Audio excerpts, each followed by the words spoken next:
We are losing way too many pastors to COVID. Every day we are getting calls of several pastors who are dying daily. Maybe some of you church members think it is your right to call your pastor to respond to COVID-related emergencies at any time, but let's face it. If we continue with these habits, soon we will be looking for pastors for our function, and it will be very difficult to find one because they will be dead or scared to expose themselves to the virus. It is already difficult to find church leaders for a function right now. This is also because of careless families that allow infected people to attend funerals and invite a pastor in such situations. Please, let's be reasonable and preserve life. Pastors are human.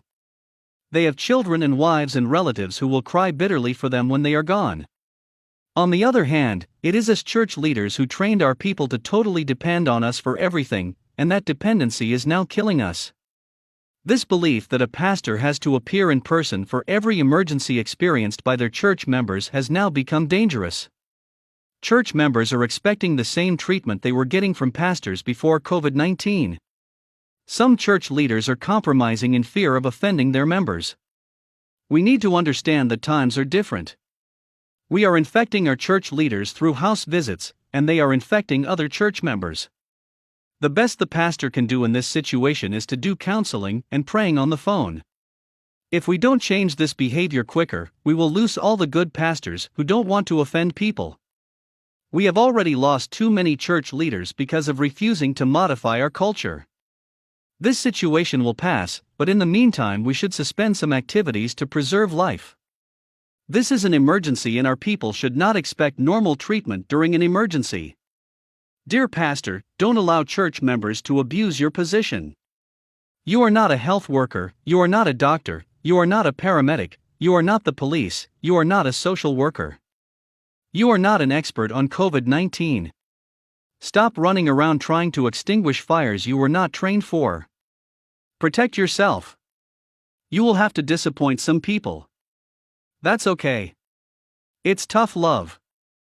Who knows, you may be the one who will infect them trying to show them some love. While this is time for tough love, there is already tension between leadership and members. Some leaders are just boycotting meetings without explanation.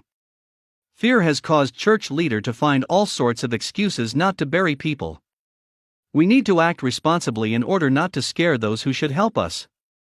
Let us stop involving our leaders in meetings where social distancing is not observed. Please keep your meetings short. Sanitize surfaces and microphones. Some of these veteran pastors are already old enough to be excused from meetings. In many cases, let us use social media for meetings and communication. Some people say that data is expensive, but they will pay for fuel and public transport fares to go attend meetings. Data is cheaper. Let's save lives. I made this short video as an educational tool to clear this misunderstanding between church leaders and members. Please forward this video to all the pastors and church members you love. Keep praying and stay alive.